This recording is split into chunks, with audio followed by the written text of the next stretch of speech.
ओम। चलिए, सबको सादर नमस्ते। आज की सायंकालीन संध्योपासना हम सभी लोग मिलकर परिपूर्ण श्रद्धा और ईश्वर प्रणिधान की भावना के साथ आरंभ करते हैं।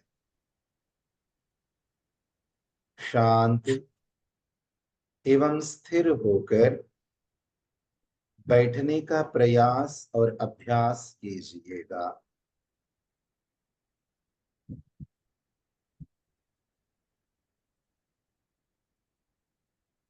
शरीर को स्थिर रखना योगाभ्यास के आवश्यक तत्वों में से एक है।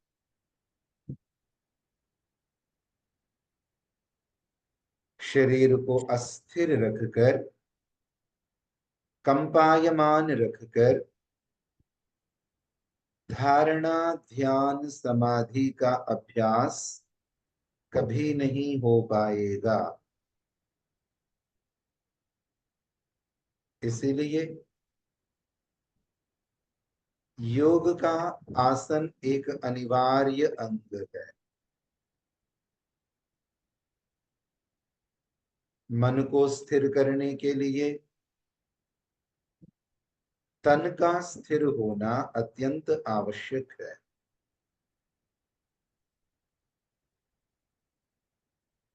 शरीर के अंदर होने वाली गति रजोगुण को बढ़ावा देती है और वह रजोगुण शरीर की गति को और बढ़ाएगा। इस प्रकार शरीर में रजोगुण की मात्रा निरंतर बढ़ती जाएगी एवं सत्व गुण कम होगा, एकाग्रता कम हो जाएगी। इसलिए total control on your physical body, अपनी बॉडी के ऊपर पूर्ण नियंत्रण। श्वासें गंभीर हो, नियंत्रित हो एवं लयात्मक।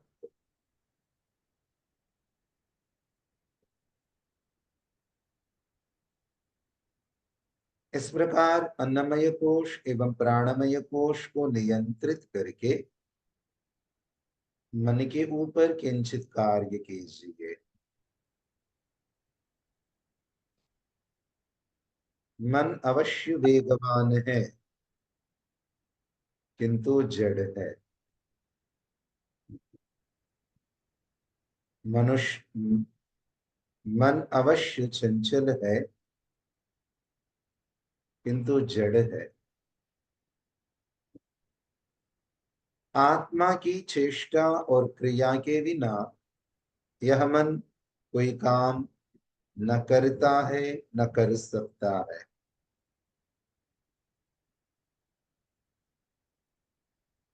इस चंचल मन के ऊपर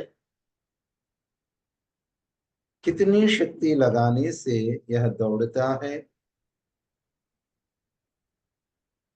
इसकी जानकारी एवं इसका अभ्यास होना चाहिए। धीरे धीरे मन के ऊपर आत्मा का जो प्रयत्न लगता है, उस प्रयत्न को शक्तिहीन करना है।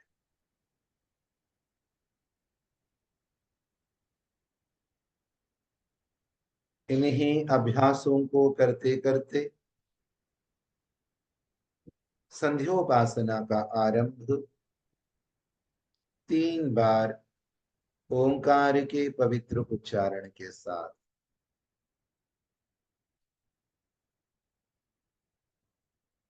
ओ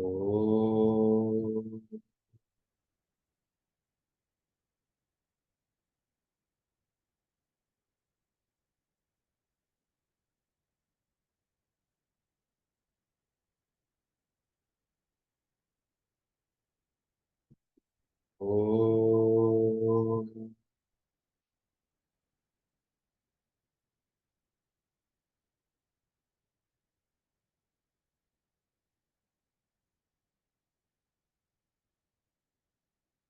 ओम।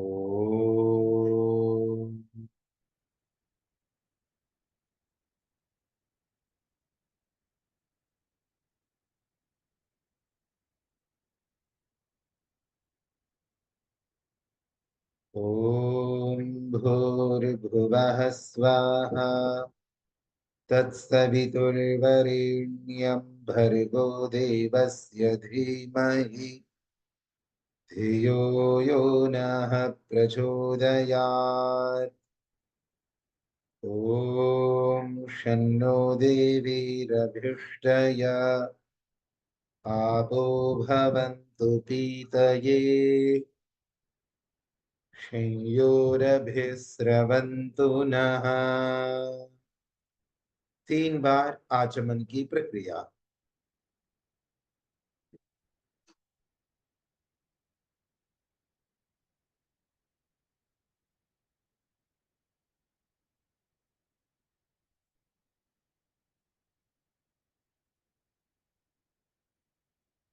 हस्त प्रक्षालन।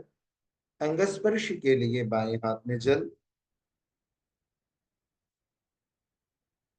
ओम वाक् वाक्। ओम प्राणः प्राणः। ओम चक्षुः चक्षुः। ओम श्रोत्रं श्रोत्रम्। ओम नाभिः। ओम हृदयम्। ओम कंठः। ओम शिरः। ओम बाहुभ्यां यशोबलम्। ओम करतल कर पृष्ठे। और एक बार जल ग्रहण करें। मार्जन मंत्र। ओम भूः पुनातु शिरसि। ओम भुवः पुनातु नेत्रयोः। ओम स्वः पुनातु कंठे। ओम महः पुनातु हृदये। ओम जनः पुनातु नाभ्याम्। ओम तपः पुनातु पादयोः। ओम सत्यं पुनातु पुनः शिरसि। ओम खं ब्रह्म पुनातु सर्वत्र। ओम भूः। ओम भुवः। ओम स्वः। ओम महः। ओम जनः। ओम तपः। ओम सत्यम। जो प्राणायाम की विधि हम विगत 2 कक्षाओं से सीख रहे थे, उन विधियों का अभ्यास करते हुए कम से कम 3 बार यहाँ प्राणायाम अवश्य कीजिए।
ओम।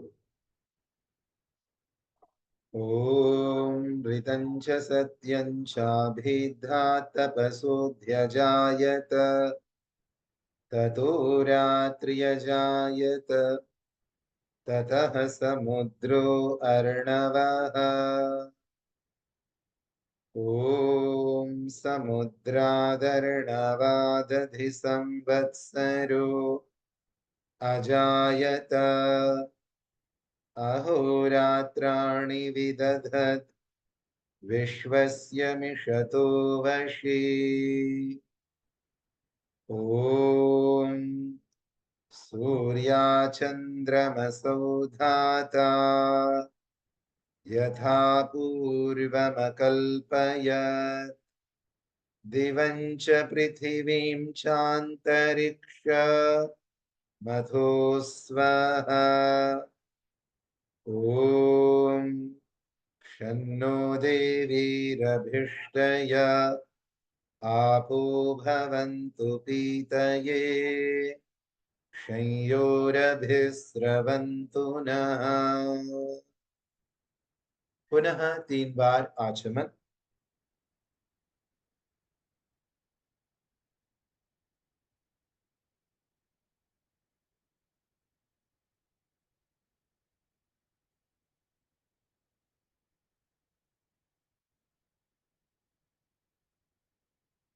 सब दिशाओं में ईश्वर की उपस्थिति की अनुभूति के लिए मनसा परिक्रमा का प्रकरण। ओम प्राचीदिगग्निरधिपतिरसितो रक्षितादित्या इषवः तेभ्यो नमोऽधिपतिभ्यो नमो रक्षितृभ्यो नमः इषुभ्यो नम एभ्यो अस्तु। योऽस्मान् द्वेष्टि यं वयं द्विष्मस्तं भोजम्भे दद्मः।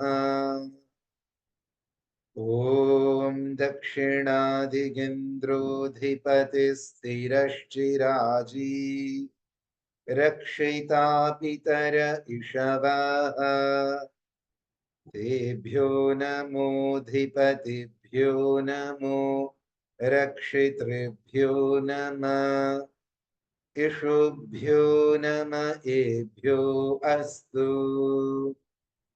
योऽस्मान् द्वेष्टि यं वयं द्विष्मस्तं भोजम्भे दद्मः।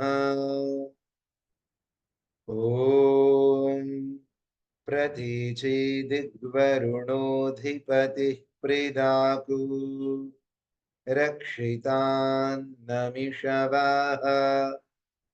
तेभ्यो नमोऽधिपतिभ्यो नमो रक्षितृभ्यो नमः इषुभ्यो नम एभ्यो अस्तु। योऽस्मान् द्वेष्टि यं वयं द्विष्मस्तं भोजम्भे दद्मः। ॐ उदीचीदिक्सोमोऽधिपतिस्वजो रक्षिता शनि ऋषवः तेभ्यो नमोऽधिपतिभ्यो नमो रक्षितृभ्यो नमः इषुभ्यो नम एभ्यो अस्तु। योऽस्मान् द्वेष्टि यं वयं द्विष्मस्तं भोजम्भे दद्मः। ॐ ध्रुवादिग्विष्णुरधिपतिः कल्माषग्रीवो रक्षिता वीरुध इषवः तेभ्यो नमोऽधिपतिभ्यो नमो रक्षितृभ्यो नमः। इषुभ्यो नमः एभ्यो अस्तु। योऽस्मान् द्वेष्टि यं वयं द्विष्मस्तं वोजम्भे दद्मः। ॐ ऊर्ध्वादिबृहस्पतिरधिपतिः श्वित्रो रक्षिता वर्षमिषवः। तेभ्यो नमोऽधिपतिभ्यो नमो रक्षितृभ्यो नमः। इषुभ्यो नमः एभ्यो अस्तु। योऽस्मान् द्वेष्टि यं वयं द्विष्मस्तं वोजम्भे दद्मः। ॐ उद्वयं तमसस्परिस्वः पश्यन्तवुत्तरम् देवं देवत्रा सूर्यमगन्म ज्योतिरुत्तमम्। ॐ उदुत्यं जातवेदसं देवं वहन्ति केतवः। दृशे विश्वाय सूर्यम्। ॐ चित्रं देवानामुदगादनीकम् चक्षुर्मित्रस्य वरुणस्याग्नेः आप्राद्या वा पृथिवी अन्तरिक्षम्। सूर्य आत्मा जगतस्तस्थुषश्च स्वाहा। ॐ तच्चक्षुर्देवहितं पुरस्तात् शुक्रमुच्चरत् पश्येम शरदः शतम् जीवेम शरदः शतम् शृणुयाम शरदः शतम् प्रब्रवाम शरदः शतमदीनाः स्याम शरदः शतम् भूयश्च शरदः शतात्। ॐ भूर्भुवः स्वः तत्सवितुर्वरेण्यं भर्गो देवस्य धीमहि धियो यो नः प्रचोदयात्। हे ईश्वर दयानिधे भवत्कृपयानेन जपोपासनादि कर्मणा धर्मार्थकाममोक्षाणां सद्यः सिद्धिर्भवेन्नः। ॐ नमः शम्भवाय च मयो भवाय च नमः शङ्कराय च मयस्कराय च नमः शिवाय च शिवतराय च। ॐ शान्तिः शान्तिः शान्तिः। इति ब्रह्मयज्ञान्तर्गता वैदिक संध्योपासना। अपने दोनों हथेलियों के परस्पर घर्षण से उत्पन्न होने वाली ऊर्जा का स्पर्श नेत्र त्वचा आदि पांचों ज्ञानेंद्रियों एवं संचालक मस्तक से कीजिए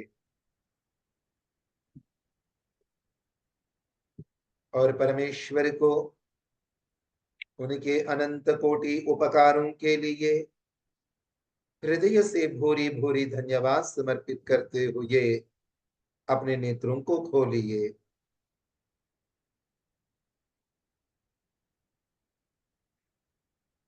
अब यदि भजन की व्यवस्था बन सकती हो तो उसके लिए निर्देशित करेंगे स्वाति जी। जी हाँ, नमस्ते सभी को। नरेंद्र जी से रिक्वेस्ट करूंगी कि वो भजन प्रस्तुत करें। नमस्ते जी। मैं आज ये रात्रिकालीन मंत्र है, निशा मंत्र, उसके पहले मंत्र के ऊपर कविता सुनाऊं। कविता में उसका अर्थ अनुवाद है, वो भजन के रूप में प्रस्तुत करूं। मंत्र है ओम यजाग्रतो दूरमुदयति दैवं तदु सुप्तस्य तथैवेति दूरंगमं ज्योतिषां ज्योतिरेकं तन्मे मनः शिव संकल्पमस्तु। ये मन क्यों इतना भाग रहा, इसकी गति क्यों इतनी चंचल। तन सोया है मन जाग रहा, ये मन क्यों इतना भाग रहा। क्यों सीमाओं से मुक्त है मन, क्यों इच्छाओं से युक्त है मन। मन ये मन क्यों इतना पागल है, ये गाता अपना राग रहा। ये मन क्यों इतना भाग रहा। इतनी विनती तुमसे भगवन, चाहे कितना भी भागे मन। इसमें हरदम सुविचार रहे, बस इतना तुमसे मांग रहा। ये मन क्यों इतना भाग रहा, इसकी गति क्यों इतनी चंचल। तन सोया है मन जाग रहा, ये मन क्यों इतना भाग रहा। ये छोटा सा ही है, मेरे बड़े भाई ने ये कविता का ये लिखे हैं मंत्र के अर्थ, तो मैंने सुना दी। बहुत धन्यवाद नरेंद्र आर्य जी। जो प्रारंभ में मैं मन की बात, उसकी चंचलता की बात कर रहा था, तो उसी से जुड़ी हुई बात, उसी से जुड़ी हुई कविता आपने प्रस्तुत की। बात इतनी सी है, जड़ को चलाने के लिए भी चेतन को अभ्यास की आवश्यकता होती है। ध्यान दीजिए,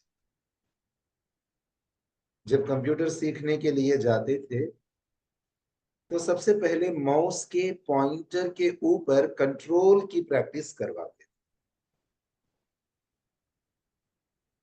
तो माउस को पकड़ करके हम जिस स्थान पर कर्सर को ले जाना चाहते थे, पॉइंटर को ले जाना चाहते थे, वो एकदम वहां नहीं पहुंचता था।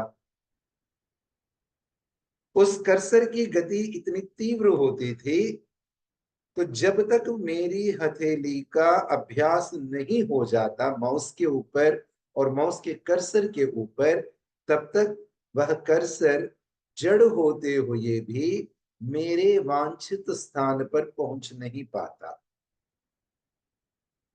यद्यपि पैर जड़ है, किंतु जब तक उन जड़ पैरों के ऊपर मैं स्थिरता का अभ्यास नहीं करता, तब तक शिशु अवस्था में मैं खड़ा नहीं हो पाता।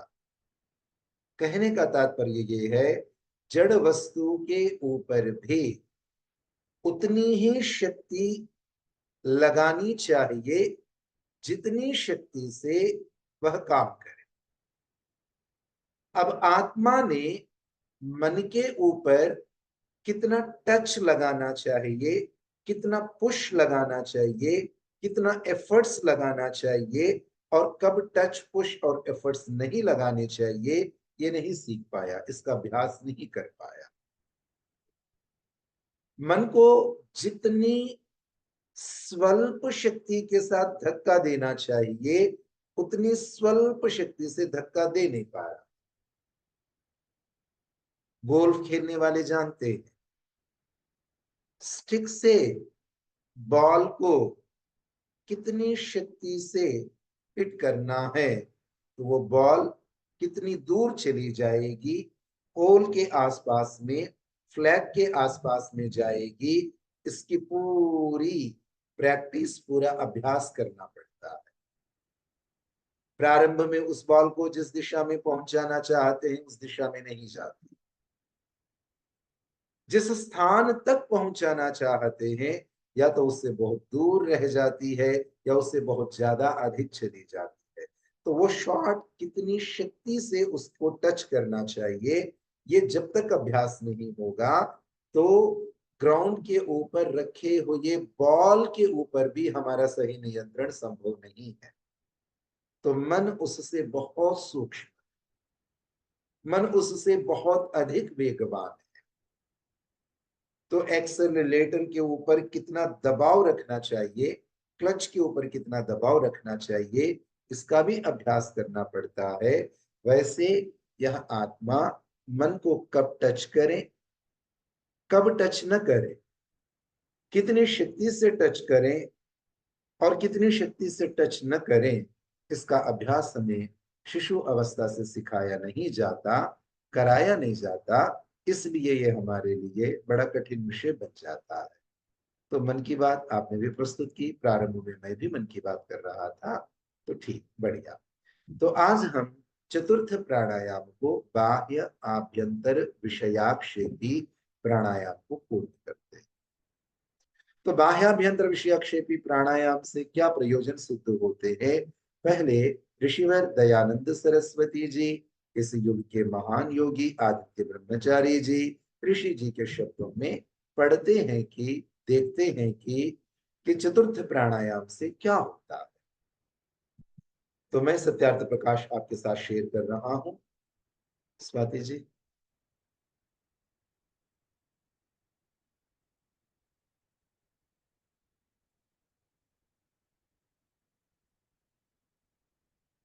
जी, एक एक पंक्ति अनमोल है। एक छोटी सी पंक्ति के अंदर ऋषियों की शैली कितनी बड़ी बड़ी बातों को कह देती है, आपको इस एक से पता चलेगा। बात कर रहे हैं चौथे प्राणायाम। तो चौथा प्राणायाम यहां लिखा गया, चौथा बाह्याभ्यंतर क्षेपी, इसी को बाह्याभ्यंतर विषयाक्षेपी कहते हैं। इसको कैसे करना है ये तो बता दिया, किंतु करने से क्या लाभ? तो ऋषि ने लिखा, ऐसे एक दूसरे के विरुद्ध क्रिया करे तो दोनों क्रियाओं की गति रुककर श्वास एवं प्रश्वास को विरुद्ध करना, विरुद्ध चेष्टा कराना। इससे क्या होगा कि दोनों की गति रुक जाती है।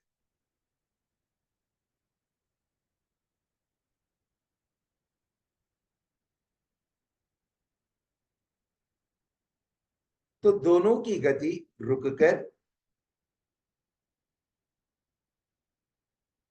प्राण अपने वश में हो जाते हैं, प्राण अपने वश में हो जाते हैं। किससे? चतुर्थ प्राणायाम से। चतुर्थ प्राणायाम में क्या होगा? श्वास और प्रश्वास की विरुद्ध क्रिया करवाई जाएगी, ऑपोजिट डायरेक्शंस में क्रिया करवाई जाएगी। ऐसा करने से क्या होगा? श्वास की गति भी रुक जाएगी, प्रश्वास की गति भी रुक जाएगी। जब श्वास और प्रश्वास की गति रुक जाती है तो क्या होगा? प्राण अपने वश में हो जाए। प्राण अपने वश में होने से क्या होगा? मन और इंद्रियां भी स्वाधीन होते हैं, अपने अधीन में हो जाते हैं। मन और इंद्रियां अपने अधीन हो जाते हैं। मन और इंद्रियां अपने अधीन होने से क्या होगा? फिर ऋषि एक लंबी सी बात लिखते हैं, बल बढ़ता है, पुरुषार्थ बढ़ता है, बुद्धि तीव्र एवं सूक्ष्म रूप हो जाती है, कठिन से कठिन और सूक्ष्म विषय को भी शीघ्र ग्रहण करती है। इससे मनुष्य शरीर में वीर्य की वृद्धि होती है, स्थिरता, बल, पराक्रम, जितेंद्रियता सब शास्त्रों को थोड़े ही काल में समझकर उपस्थित कर लेगा। स्त्री भी इसी प्रकार योगाभ्यास करे। ये वाला वाक्य ऋषि दयानंद के बिना संसार में कोई नहीं लिखता, किसी भी शास्त्र में यह वचन नहीं आता। स्त्री भी इसी प्रकार योगाभ्यास करे। तो ये बाह्याभ्यंतर विषयाक्षेपी प्राणायाम करने से क्या लाभ होंगे? तो कहा इसमें विरुद्ध क्रिया होगी, परस्पर विरुद्ध क्रिया। परस्पर विरुद्ध क्रिया करने से क्या होगा? श्वास एवं प्रश्वास की गति रुक जाएगी। श्वास और प्रश्वास की गति रुकने से क्या होगा? प्राण हमारे वश में हो जाएंगे। प्राण हमारे वश में होने से क्या हो जाएगा? मन और इंद्रियां स्वाधीन हो जाएंगे, अपने अधीन हो जाएंगे। बल बढ़ेगा, पराक्रम बढ़ेगा, बुद्धि तीव्र हो जाएगी। कठिन से कठिन विषय एवं सूक्ष्म विषय के अंदर भी बुद्धि प्रवेश कर लेगी। कि जितेंद्रियता, पुरुषार्थ, बल, पराक्रम आदि की सिद्धि हो जाए।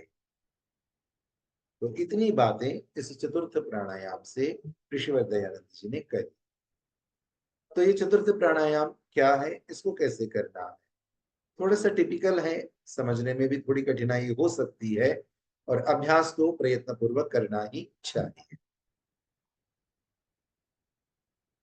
जी, तो प्राणायाम संख्या 4, बाह्य आभ्यंतर विषय आक्षेपी प्राणायाम। कहीं कहीं पर विषय शब्द जुड़ा मिलेगा, कहीं विषय शब्द जुड़ा नहीं मिलेगा। बाह्याभ्यंतर आक्षेपी प्राणायाम ऐसा हो जाएगा। सिंपल पहली बात, वमन होने पर, पहली क्रिया बराबर, वमन होने पर अत्यंत वेग से अन्न जल बाहर निकलते हैं, सही। उसी प्रकार श्वास को बल से बाहर फेंकना चाहिए। पहली क्रिया क्या हुई? वो वही जो बाह्य प्राणायाम की क्रिया थी, वो वही है। तो पहले बलपूर्वक श्वास को बाहर फेंकना है, वेग से बाहर फेंकना है। इसको क्या कहते हैं योग दर्शन की भाषा में? इसे प्रच्छर्दन कहते हैं। अर्थात सबसे पहले प्रच्छर्दन करना है। तो प्रच्छर्दन करके क्या करना है? उस श्वास को यथाशक्ति बाहर ही रोक कर रखना है। और इस प्रक्रिया को क्या कहते हैं? विधारण। इस प्रक्रिया को विधारण करते हैं। और विधारण के समय हमें क्या क्या करना चाहिए? मैं हर बार बता रहा था, अभी बता देता हूं। नाभि को थोड़ा अंदर की ओर खींचना चाहिए और मन में 7 प्राणायाम मंत्रों का पाठ और उनका चिंतन करना चाहिए। मन में 7 ओम भू, ओम भुवा, ओम स्वाहा, इनका जप भी करना चाहिए और इनके ऊपर चिंतन भी करना चाहिए। तो यहां तक बाह्य प्राणायाम और ये प्राणायाम कॉमन है, बराबर है, समान है। यहां से आगे ये चौथा प्राणायाम अलग हो जाएगा। इसकी अगली प्रक्रिया क्या है? कुछ काल के पश्चात, 5 सेकेंड, 10 सेकेंड, 20 सेकेंड, जो भी हमारी शक्ति, कुछ काल के पश्चात जब श्वास अंदर की ओर आने लगे, जब धक्का लगता है, श्वास अब बाहर रुक करके अंदर की ओर जाने लगे, तब उसे अंदर आने से रोक देना है। पहले क्या करते थे? तो जब थोड़ी देर रुकते हैं तो फिर धीमी गति से श्वास को अंदर लेते थे। अब क्या करना है? अब वो काम नहीं करना। तो जब श्वास अंदर की ओर आने के लिए धक्का मारने लगे, तब उसको अंदर आने नहीं देना। अंदर आने न देकर उसका विरुद्ध काम करना है, उसका विरुद्ध आचरण करना। उसका विरुद्ध आचरण क्या है? उसको अंदर आने नहीं दिया और उल्टा क्या किया? जो कुछ श्वास अल्प मात्रा में अंदर उपस्थित है, पहले धक्के से जितना श्वास बाहर गया गया, प्रच्छर्दन हुआ, उसके बाद में विधारण किया, उसको बाहर ही रोका, नाभि को हल्का सा अंदर खींचा, ओम भू, ओम भुवः आदि 7 व्याहृतियों का जाप एवं चिंतन किया। जब श्वास अंदर की ओर आना चाहता है, तब पहले धक्के से जो थोड़ा बहुत अल्प मात्रा में श्वास अब भी भीतर बचा, और एक धक्का देकर अंदर बचे हुए श्वास को भी उल्टा बाहर फेंक। वो क्या रहा था, श्वास अंदर को दौड़ के आना चाहा, हम कर क्या रहे हैं, उसे अंदर आने नहीं दे रहे, बल्कि और थोड़ी शक्ति का संचय करके और थोड़ा बल का संचय करके थोड़ा बहुत श्वास जो भीतर रह गया था उसे भी धक्का देकर के बाहर निकाला, यानी कि और एक प्रच्छर्दन कर दिया, प्रच्छर्दन नंबर 2 कर दिया। श्वास को अंदर लेने से पहले प्रच्छर्दन नंबर 2 किया। दोबारा, पहले क्या किया, प्रच्छर्दन नंबर 1, उसमें क्या किया, उसके बाद में विधारण किया, विधारण नंबर 1 किया। उसके बाद में क्या किया, नाभि को अंदर खींचा। उसके बाद में क्या किया, सातों व्याहृतियों का जप एवं चिंतन किया। कुछ काल के पश्चात क्या किया, श्वास को अंदर लेने से रोका, उल्टा प्रच्छर्दन नंबर 2 कर दिया, प्रच्छर्दन नंबर 2 कर दिया। प्रच्छर्दन नंबर 2 करके अब विधारण नंबर 2 करना, फिर श्वास को बाहर ही रोक देना। अब श्वास को यथाशक्ति पुनः बाहर ही रोक कर रखें, यह विधारण नंबर 2 है। और इस विधारण के समय वही सब कुछ करना है, नाभि को अंदर खींचना है, ओम भू ओम भुवा ओम स्वाहा, यही विधारण नंबर 1 के समय जो कुछ किया, विधारण नंबर 2 पर भी वही कुछ करना। अब क्या, अब जब बिल्कुल ही रहा ना जाए, अब तो हमारे बस की बात ही नहीं है रुक जाना, तब श्वास को धीरे धीरे बहुत धीमी गति से श्वास को अंदर लेना चाहिए। मैं पूछना चाहता हूं, क्या यहां तक की बात, यहां तक की प्रक्रिया समझ में आई? आचार्य जी, थोड़ा सा प्रश्न है। जी जो प्रच्छर्दन, पहला वाला प्रच्छर्दन करेंगे और फिर दोबारा फिर पुनः प्रच्छर्दन करेंगे, जी तो जो पहला, इसकी दो संभावनाएं हैं, मतलब मैं नहीं जानता कैसे करना चाहिए, मैं ऐसे अपने अंदाज से।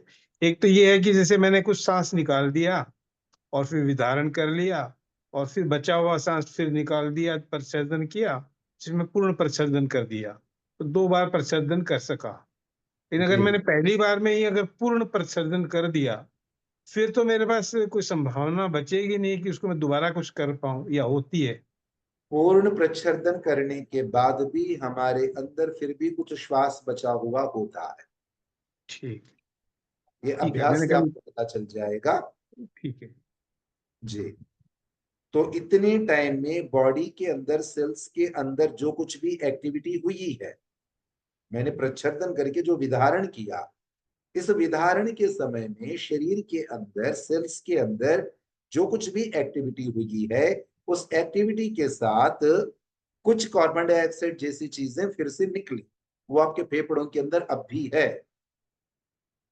जब पहले आपकी श्वास अंदर लिया तो केवल फेफड़े नहीं, तो ये श्वास आपके शरीर के कण कण में जा रहा, माइटोकॉन्ड्रिया तक जा रहा, न्यूरॉन्स तक जा रहा है। ये श्वास आपके शरीर के हर कण के अंदर जा रहा है, हर सेल के अंदर जा रहा है, और वो सेल उसको अब्सॉर्ब करके प्रोसेस कर रहा है। वो प्रोसेस करके उसके वेस्ट को रिलीज करें, उससे पहले ही आपने पहला प्रच्छर्दन कर दिया। तो विधारण के टाइम उन सारे सेल्स ने गैस के फॉर्मेट में जो कुछ भी वेस्टेज निकाला, वो आपके शरीर के अंदर उपस्थित है, तो वो प्रच्छर्दन नंबर 2 में बाहर निकलेगा। तो ऐसा होगा, तो प्रच्छर्दन 1, विधारण 1, नाभि अंदर, सप्तव्याहृतियों का जाप एवं चिंतन। फिर दोबारा अंदर लेने से पहले ही प्रच्छर्दन 2, विधारण 2। तो जब विधारण 2 अब शक्ति से बाहर हो गया, अब हमारी बल से बाहर की बात हो गई है, सहन शक्ति से बाहर की बात हो गई, तब प्रच्छर्दन के उल्टा प्रपूरण करना। अब प्रपूरण करना है, अब श्वास अंदर लेना है। और लेते समय श्वास बड़े धक्के से अंदर आना चाहता है, जैसे किसी डैम के गेट्स उठाने पर पानी पूरी शक्ति से गेट से बाहर आने को तैयार होता है, वैसे ही विधारण में जैसे ही हम थोड़ी सी ढील देंगे तो श्वास बड़े वेग से अंदर जाना चाहता है, किंतु यहां पर उसको धीमी गति से, बड़ी धीमी गति से श्वास को अंदर लेना है। ये तो हुआ प्रपूरण 1। अब ये क्या हुआ? प्रपूरण 1। उसके बाद में उसको फिर विधारण करना है, आभ्यंतर विधारण करना है, अंदर रोकना, अंदर रोक करके पुनः नाभि को किंचित अंदर खींचना है। फिर ओम भू, ओम भुवः, ओम स्वः सप्त व्याहृतियों का जाप एवं चिंतन करना है। तो कुछ समय के पश्चात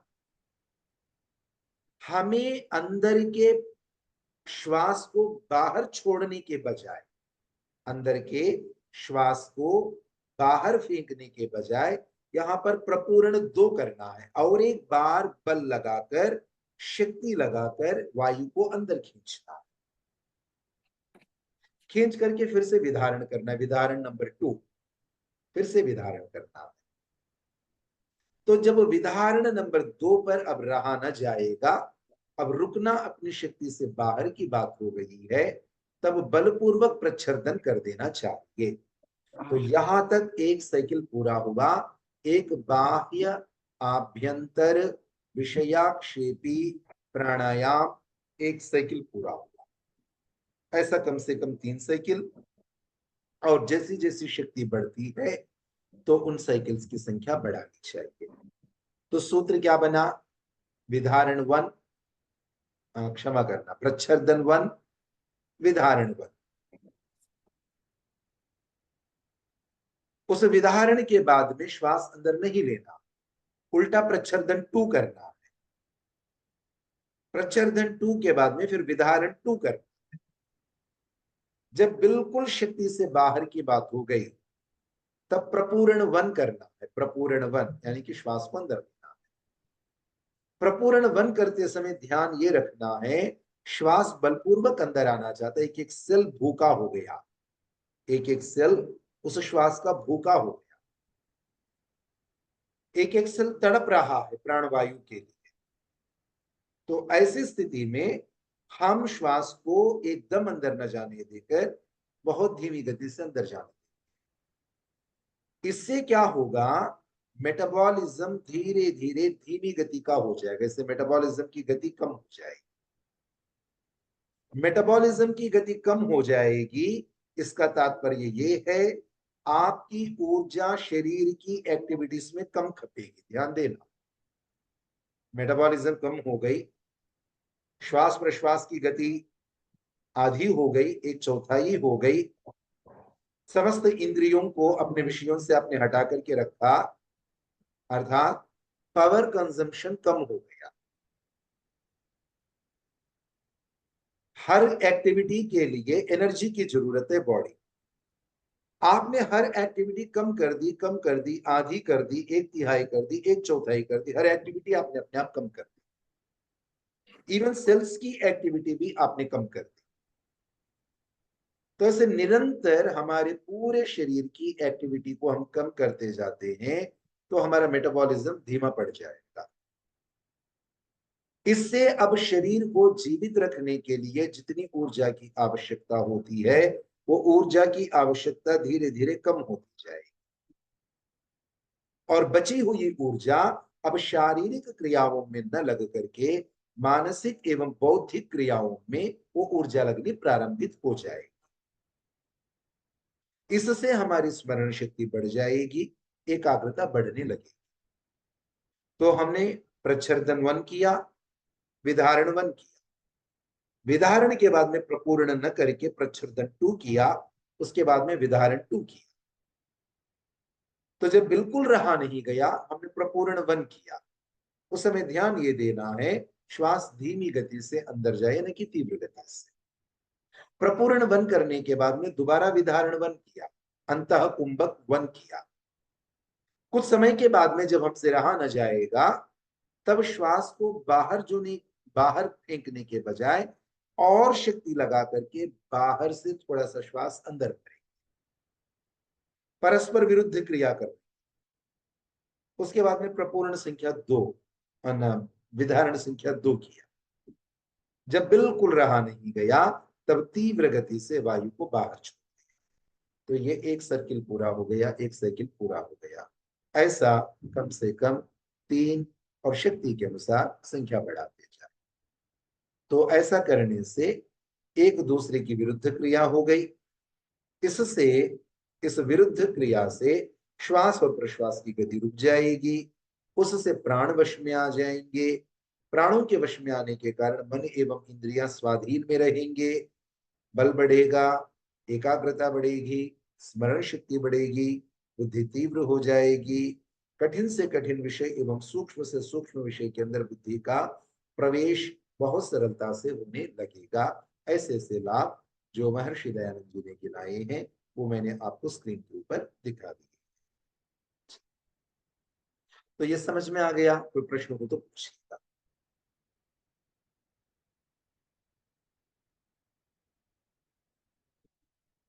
इस प्रक्रिया को समझने मेरे में एक प्रश्न है, जी ये व्यक्तिगत ही हो गया, वैसे सबके लिए नहीं है। मेरे हम्म, बीपी बड़ा ऊंचा नीचा रहता है आजकल, तो जी ब्लड प्रेशर की जब ये अव्यवस्था चल रही हो, उस समय ये इनमें कौन सा ठीक रहे? ब्लड प्रेशर की अस्त व्यस्तता चल रही हो, मेरे विचार से आभ्यंतर प्राणायाम अधिक उपयोगी हो सकता है। वो अधिक फ्लक्चुएशंस को नहीं लाएगा। ठीक है, धन्यवाद। जी। किंतु एक बात ये ध्यान रखनी है, बाह्य आभ्यंतर विषयाक्षेपी प्राणायाम करने से पहले बाह्य प्राणायाम एवं आभ्यंतर प्राणायाम के ऊपर परिपूर्ण अथॉरिटी आनी चाहिए। सीधे सीधे चौथा प्राणायाम बिल्कुल नहीं करना चाहिए। पहले बाह्य प्राणायाम, सबसे सरल प्राणायाम है आभ्यंतर प्राणायाम, उससे थोड़ा सा कठिन है बाह्य प्राणायाम, और उससे भी अधिक कठिन है बाह्याभ्यंतर विषयाक्षेपी प्राणायाम। इसलिए प्रारंभ में साधक आभ्यंतर प्राणायाम का अभ्यास करे 1 सप्ताह 10 दिन तक। जब उसके ऊपर उत्तम योग्यता बन गई हो, उसके बाद में बाह्य प्राणायाम का अभ्यास करें 10 दिन तक या 1 पखवाड़े तक। जब उसके ऊपर भी पूर्ण अभ्यास हो गया, तो 1 पखवाड़े तक या 1 महीने तक दोनों प्राणायाम एक के बाद एक के बाद एक दोनों प्राणायाम करें। जब उसका भी अभ्यास हो गया, तो 2 महीनों के बाद में बाह्याभ्यंतर विषयाक्षेपी का अभ्यास करना चाहिए। ऐसा मेरा विचार, ऐसा मेरा अनुभव है। और कोई बात, किसी की कोई शंका, कोई प्रश्न?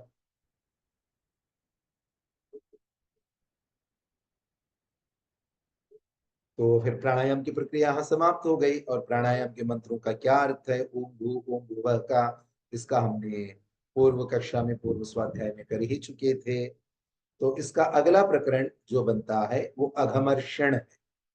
अघमर्षण, तो अघ का मतलब होता है पाप, अघ माने पाप। मर्षण का मतलब है मसलना, रगड़ना। मर्षण का मतलब है मसलना या रगड़ना। तो अघमर्षण का मतलब है पाप को मसलना, पाप को रगड़ना। अर्थात मसल मसल कर, रगड़ रगड़ कर शक्ति के साथ पाप को अपने से दूर रखना और अपने आप को पाप से दूर रखना। तो इसके लिए ऋषिवर ने 3 मंत्रों का चयन किया। क्या इन 3 मंत्रों में कहीं पर भी अघ शब्द आया है क्या? ओम ऋतम च सत्यम चाभिधात, ये जो 3 मंत्र है, इनमें कहीं पर भी अघ शब्द आया है क्या? नहीं। इन तीनों में कहीं पाप शब्द आया है क्या? बिल्कुल भी नहीं। इन तीनों में पाप से छूटने या छुड़ाने की कोई प्रार्थना की गई है क्या? बिल्कुल भी नहीं। कोई तो प्रार्थना है क्या इन तीन मंत्रों में? बिल्कुल नहीं। तो इन तीनों मंत्रों में कोई प्रार्थना ही नहीं। बहुत कम मंत्र ऐसे मिलते हैं जिन मंत्रों में केवल स्तुति होती है, प्रार्थना बिल्कुल नहीं होती। ऐसे बहुत कम मंत्र होते हैं। तो ये तीन मंत्र वो मंत्र है जिनमें केवल स्तुति है, इनमें कोई प्रार्थना है नहीं। बहुत विस्मित कर देने वाली बात है, आश्चर्यचकित कर देने वाली बात है। जिन मंत्रों में अघ शब्द आया ही नहीं, जिन मंत्रों में मर्शन शब्द आया ही नहीं, जिन मंत्रों में अघ अर्थात पाप को कहने वाला और कोई दूसरा शब्द नहीं आया, जैसे दुरितानी, परासुवा आदि आदि, जिन मंत्रों में दुरित से दूर करने की एक बात नहीं कही गई, और जिन मंत्रों में जैसे धियो यो नः प्रचोदयात्, बुद्धि को पवित्र मार्ग पर चलाने के लिए एक भी बात नहीं कही गई, और जिन तीन मंत्रों में कोई प्रार्थना की कोई बात ही नहीं कही गई, कोई कामना ही नहीं की गई, वो मंत्र अघमर्षण मंत्र कैसे हो गए? विचार करने वाली बात है। तो इन मंत्रों में कुछ भी नहीं है परमात्मा की शक्ति का, बल का, रचना कौशल का, सृष्टि के निर्माण का वर्णन है। इन तीन मंत्रों में क्या है? तीन मंत्रों में परमेश्वर के बल का वर्णन है। तो कितना महान है। परमेश्वर की रचना कौशल का वर्णन, वो कितना शक्तिशाली है, कितना बलशाली है, इसका वर्णन है।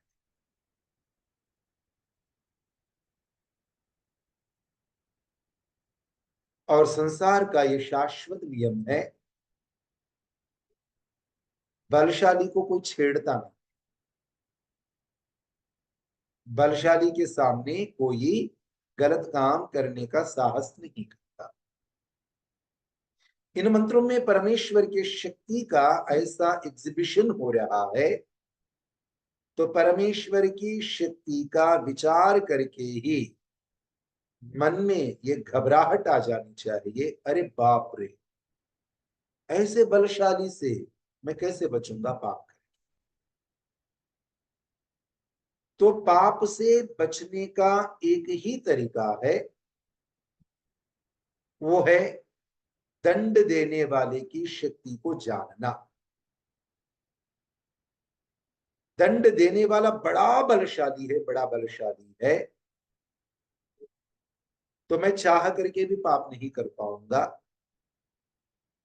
यदि करूंगा तो उसकी कॉन्सिक्वेंसेस को भुगत करके फिर उससे दूर हो जाऊंगा।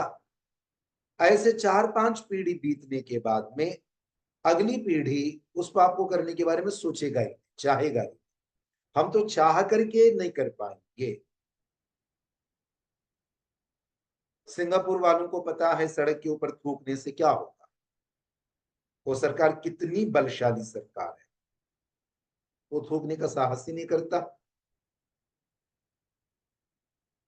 एक व्यक्ति भारत से सिंगापुर में गया और सूर्य को अर्घ्य देने की आदत थी, प्रातःकाल उठ करके।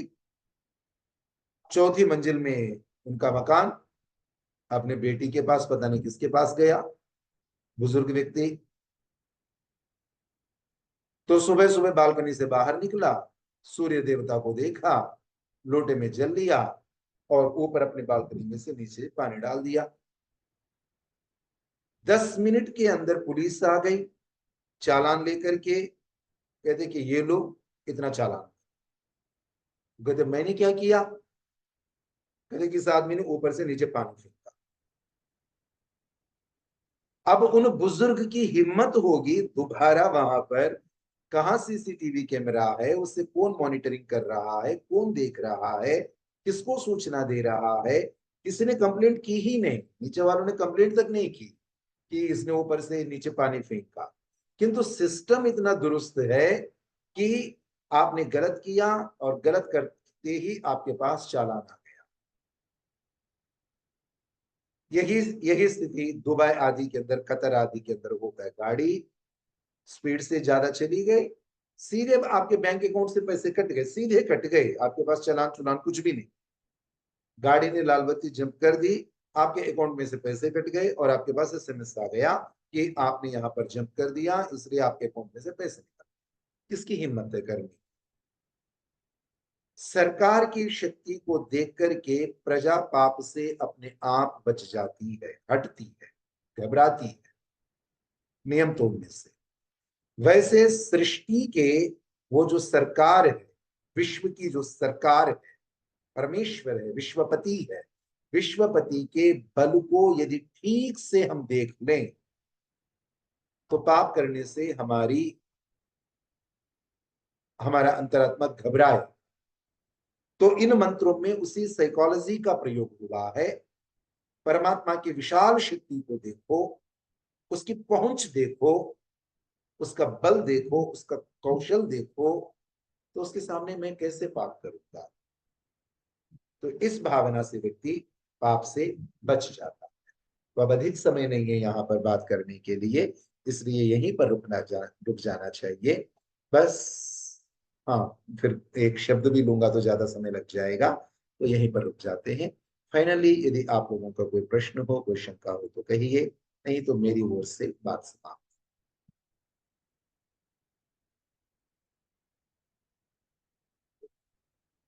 तो चलिए, कोई प्रश्न नहीं है तो शांति पाठ करते हैं।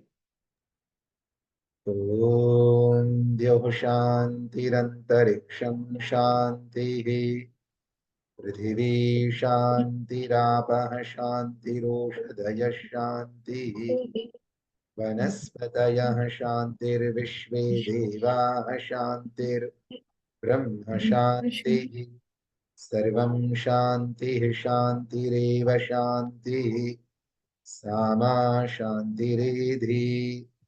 ओम शांति शांति शांति। सर्वेभ्यो नमः। सबको नमस्ते, सबका धन्यवाद। धन्यवाद नमस्ते जी। आचार्य जी। धन्यवाद। धन्यवाद।